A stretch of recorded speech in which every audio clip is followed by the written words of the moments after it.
KoKo Language Learning, Listening, and Shadowing Podcast. Hello, everyone, and welcome to the KoKo Language Learning Lounge. I'm Jacob. And I'm Allie.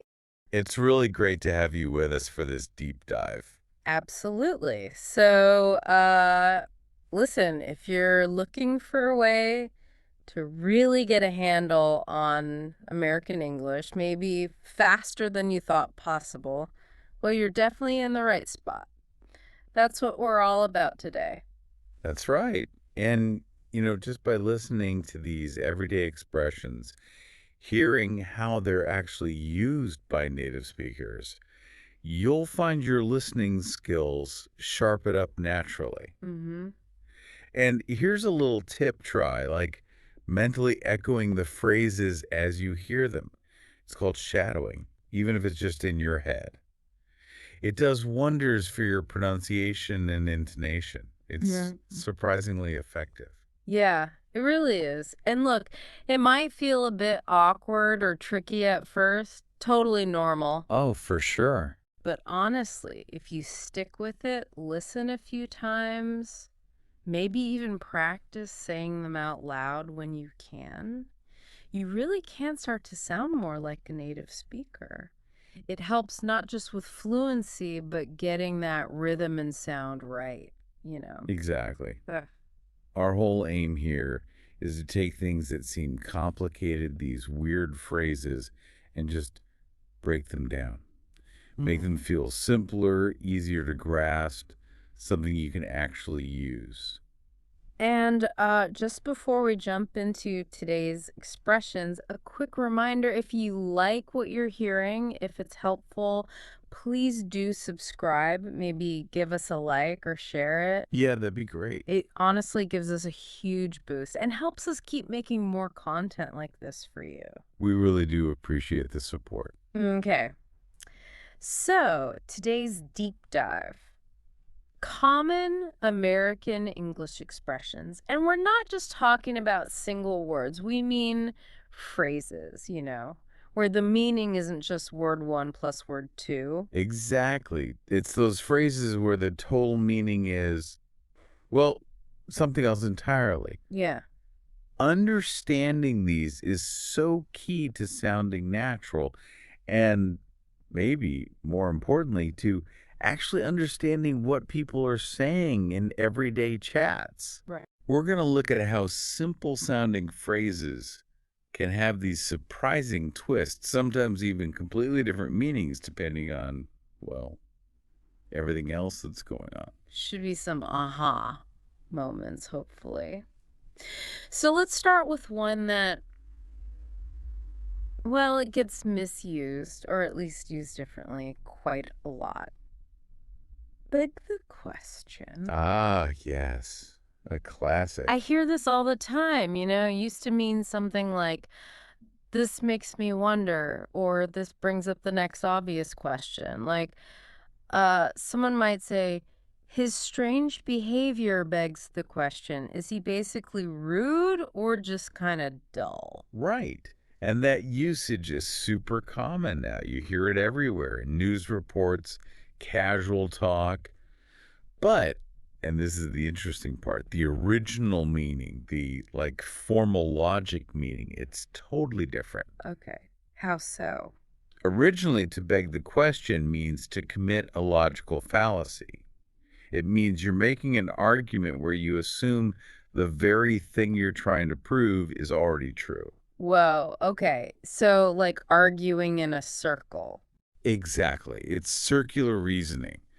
So if someone, maybe in a debate or a formal discussion, says, hold on, you're begging the question there, they're not saying you're raising a good point. Right. They're saying your argument is flawed because you're assuming your conclusion from the start.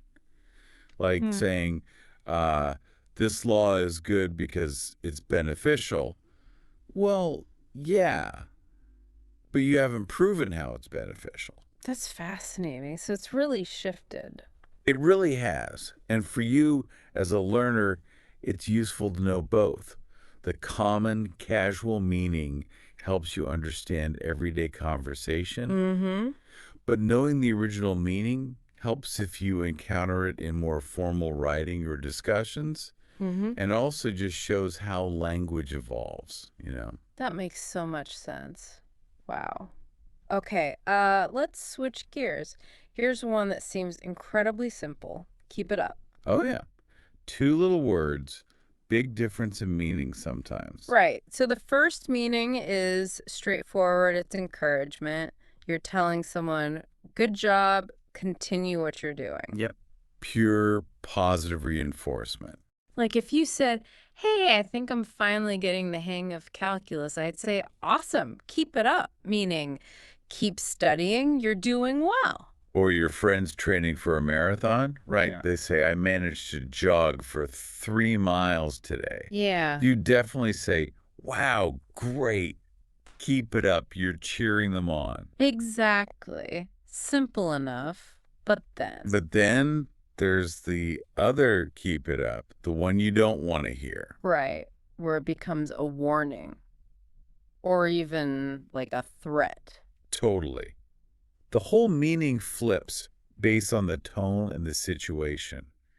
It implies if you continue this bad behavior, there will be consequences. Yeah, you can almost hear it, like a frustrated parent saying, your room is still a mess. You just keep it up, young man, and see what happens. The tone is completely different. Oh, absolutely. Sharp, maybe angry. Or think about a tense situation at work. Someone feels like they're being treated unfairly. Their boss keeps piling on work, maybe unfairly criticizing them. They might just snap and say, you know what? Keep it up. Just keep it up and I'll walk out right when you need me the most. Oof. Yeah. Same words, totally opposite feeling. Threatening, even. It's such a clear example of how crucial context is in English. Tone of voice, facial expression, what just happened. It all feeds into the meaning. You can't just rely on the words alone. That's a really important point. Okay. Let's look at some phrases that act as quick responses, sort of everyday fillers. How about forget about it or just forget it? Another really versatile one. My first thought is usually dismissal, right? Like telling someone to drop a topic. Yeah, that's definitely one meaning. If I ask, so what was all that drama about with Tom last night? And you don't want to talk about it, you might just say, Forget about it. Meaning, I don't want to discuss this, or let's change the subject. exactly. But it has other uses too, right? Yeah. It can also mean, like, never mind, or even it's nothing. Especially if someone asks you to repeat something and you just can't be bothered or decide it wasn't important. Like if I mumbled something and you said, sorry, what did you say? I might just wave my hand and say, Forget it. yeah. It means it wasn't important, or don't worry about it. Okay. And then there's the polite one. This one surprised me at first. The you're welcome version. Yeah. Using forget it to mean you're welcome or it was no big deal. It's super common, actually. Very casual, very natural. So if I said, wow, thank you so much for helping me move all those boxes, you could totally just respond with, Oh, forget it. Meaning, don't mention it. It was nothing. Happy to help. It's kind of minimizing the effort in a polite way, it's amazing how one phrase does all that. isn't it? It shows how efficient spoken English can be. Once you get the hang of the context, you'll start hearing it everywhere in all these ways. Yeah. And using it yourself makes you sound really natural. Definitely. Okay, sticking with subtle responses, what about that group? I guess, I expect, I suppose, I suspect. Right. These are interesting because they have basic meaning, but also a really common conversational use. The basic meaning is just introducing a thought, right? Mhm. A possibility or a belief. Exactly. Like looking at dark clouds and saying, I guess it's going to rain, or I expect she'll be late. She usually is. It's just stating a supposition. Okay. But the other use. The other use is more about, well, it's often a softer, more casual way of saying yes. Ah, okay. Less direct. Yeah, exactly. Less direct, maybe a bit more polite or hesitant than a blunt yes. It makes the agreement feel a little gentler. So if someone offered me more coffee, want some more coffee, instead of just yes, I might say. You might say, I guess, or often you'll hear it shortened, especially I suppose, becomes I suppose. Oh, yeah, I suppose. Want some more coffee? I suppose. It sounds very natural, very relaxed. It's a yes, but a casual, slightly understated one. You hear that "s'pose" all the time. It's one of those little pronunciation things that makes a difference. It really does. Using these kinds of phrases and even shortening them like that, it just adds a layer of fluency and makes interactions feel smoother, less abrupt. Great tip. Okay, one last expression for today, and it's another super versatile one. Take it easy. Ah, yes. The multi-tool of casual phrases. Haha. Right. So, the most common meaning, probably the first one people learn, is as a goodbye, isn't it? Definitely. A casual farewell. Like saying goodbye and be careful rolled into one. So, as I'm leaving your place, you might say, okay, see ya. And I'd say, yeah, see ya. Take it easy. Just a friendly, standard parting. Got it. But then it shifts, doesn't it? Like telling someone to be gentle. Yep.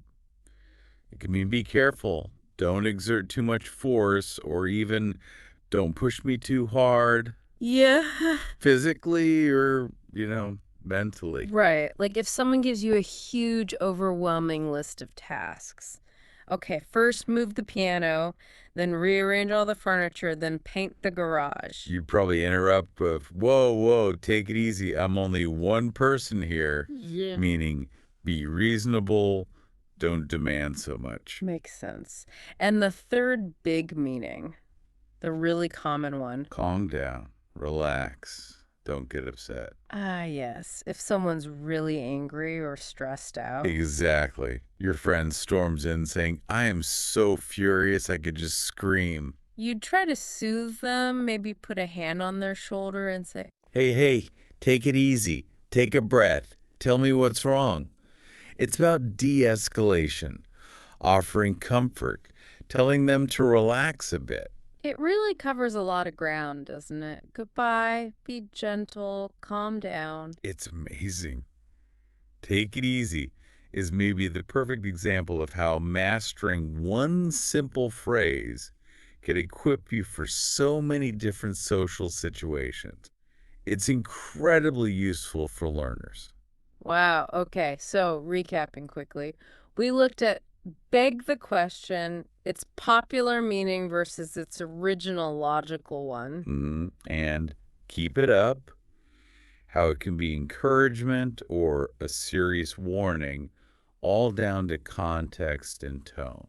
Then the super flexible forget about it, meaning drop it, never mind, or even you're welcome. Right. And those softer ways to say yes, like I guess or I suppose. And finally, take it easy, covering everything from saying bye to calming someone down. Understanding these really does make a difference, doesn't it? It absolutely does. Getting comfortable with these common nuanced phrases is key. It helps you understand better, for sure, but it also helps you express yourself more naturally, more effectively. And maybe here's something to think about as we finish up. Just notice how much information comes not just from the words people choose, but from how they say them. Good point. The tone, the situation. It adds so many layers. Think about what other simple phrases you hear all the time might have hidden depths like these. It's kind of fascinating when you start listening for it. That's a great thought to leave everyone with. Really makes you want to pay closer attention.